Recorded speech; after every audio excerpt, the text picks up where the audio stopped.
Hi, this is Dan Sochin, producer from United Front Games, and I'm here to show you Sleeping Dogs. We're going to show you Night Market Chase today, which is one of the earlier missions, and really gives sort of a good introduction to combat, as well as you get to see the very detailed and beautiful world of Hong Kong. So we start out this mission. It's one of the earlier ones in the game, and you've met Winston, who is a Red Pole, or like a lieutenant in the Triads, and you're trying to prove to him that, you know, you're worth having around. You'd be some useful Triad muscle. So you're at his mum's restaurant, the Golden Koi, which is where they do the Water Street Boys. Winston's gang does a lot of their business out of, and he tells you about a guy, Ming, who hasn't really been paying his share, and so he asks you to go straighten Ming out. So there's a mini sort of little street festival happening here. You'll see with some fire breathers, people letting off fireworks, and some dragon dancers as well. And we really worked hard to sort of recreate the essence and the feel of Hong Kong. Gone down many times to do trips there, taking tens of thousands of photos to try and get this city to be very photorealistic. And different vendors you can go and get things like noodles. Each of these offer buffs that temporary buffs you get in games. So for having these noodles, I end up getting some health regeneration. And then you see the icon appear in the top right of the screen, which I can go and get a few of these before I do a tough mission, and so I can get additional gameplay buffs like more health or more combat damage, or I take less damage when attacked. When you see someone with a white thought bubble above their head, it means they're a vendor you can speak to and purchase something. Someone with a yellow thought bubble above their head means that they're a social character who's going to give you some more information on a mission or offer you a side mission or favor. Where he's at? Yeah, he just passed the food stand around the corner.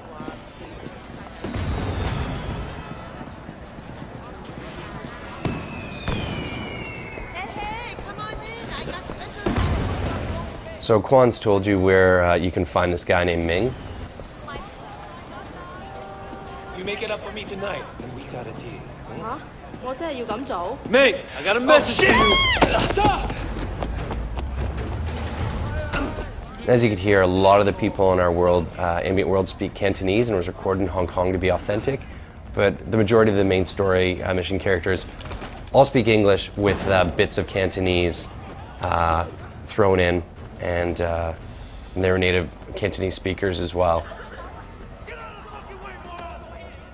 Ming's pretty ruthless. You can see through someone over the railing there.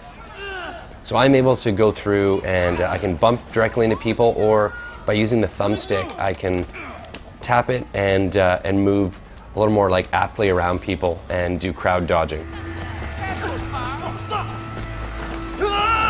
Oh, shit!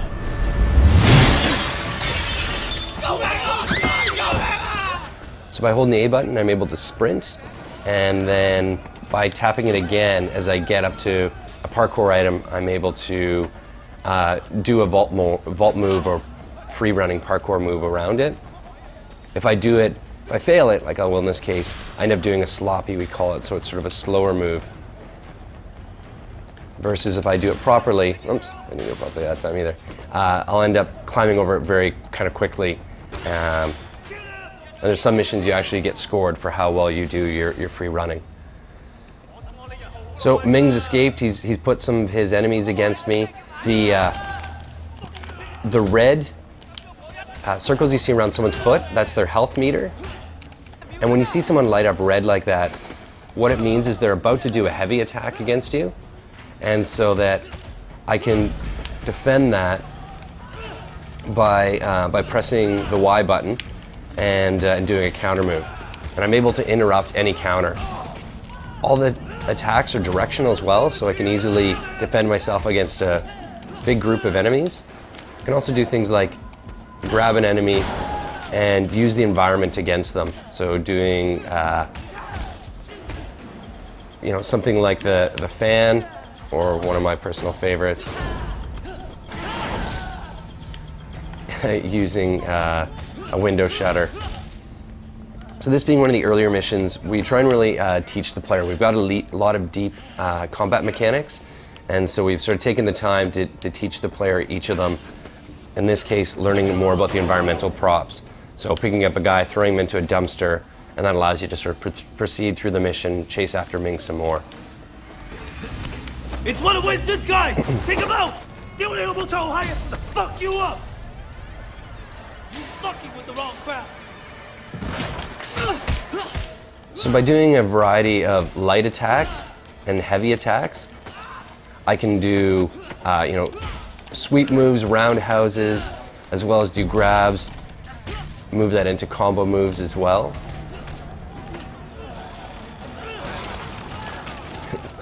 Wei's, pretty tough guy, and he's also clever, and he's able to use his environment. So he, finds things like ceiling fans or air conditioning units, and takes guys and dispatches them that way.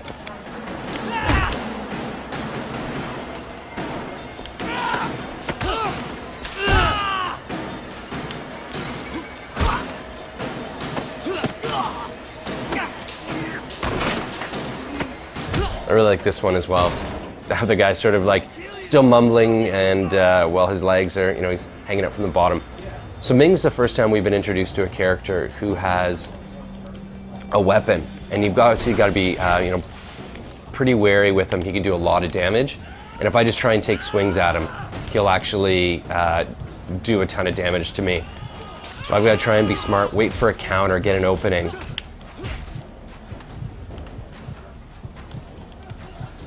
And then get some additional moves in on him after that.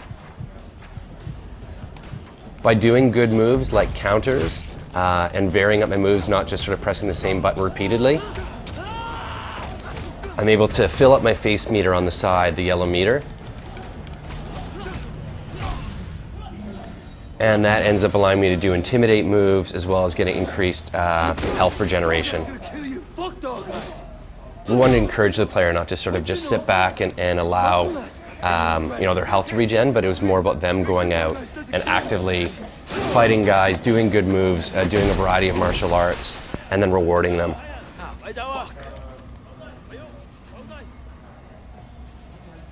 So Wei, although he's undercover cop, he only has a couple of handlers who actually know the truth. Everyone else assumes he's just a triad thug. Wei Sheng, I'm Inspector Tang. You have quite a rap sheet here. Multiple arrests in San Francisco, alleged ties to organized crime, and now you're here, enforcing for the Sun On Yee. You don't have to throw your life away like this. Your concern's really moving. I appreciate that. I'm suddenly realizing I should have never dropped out of art school.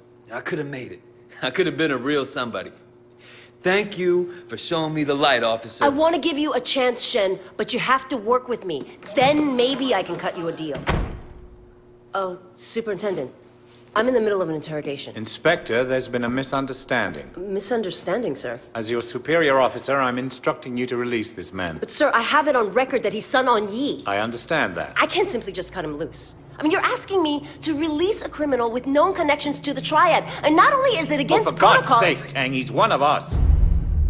What? Jesus, Pendrew, let me get the door. There are a few badges outside who didn't hear you. It's all right, Wei. We can trust her. Trust her? I just met her. Congratulations, Tang, so now you know. Maybe now we can make sure that we're helping Wei, not making his job harder than it already is, Yeah, it doesn't seem like I have much of a choice. No, you don't. Now see yourself out. Permission to speak freely. Denied.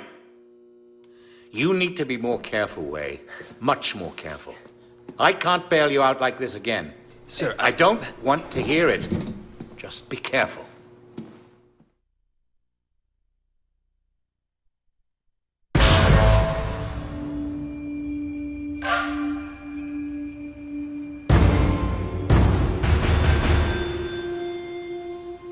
So here you can see the upgrade screen as well, where through the mission scoring, so by doing, successfully doing your triad objectives as an enforcer, and also by doing good things as a cop, so not killing innocent civilians, you end up getting cop points and triad points, which you're able to then use to upgrade your player. So Wei at the beginning of the game is quite different than he is at the end. So, damage bonuses to strike resistances, counter recoveries, a whole bunch of different things that you get forward to to unlocking throughout the game. So in this case, I'll choose the strike resistance. And then there's the cop upgrades, as well as through going through the world and collecting statues, you're able to return them to the martial arts school, and the instructor there will allow you to learn some new moves, which you can then use in combat. And some of them can be great finishing moves as well if someone's stunned. All the way into like face advantages and health upgrades as well. So Sleeping Dogs will be out August 14th on PlayStation 3, Xbox 360, and Windows PC.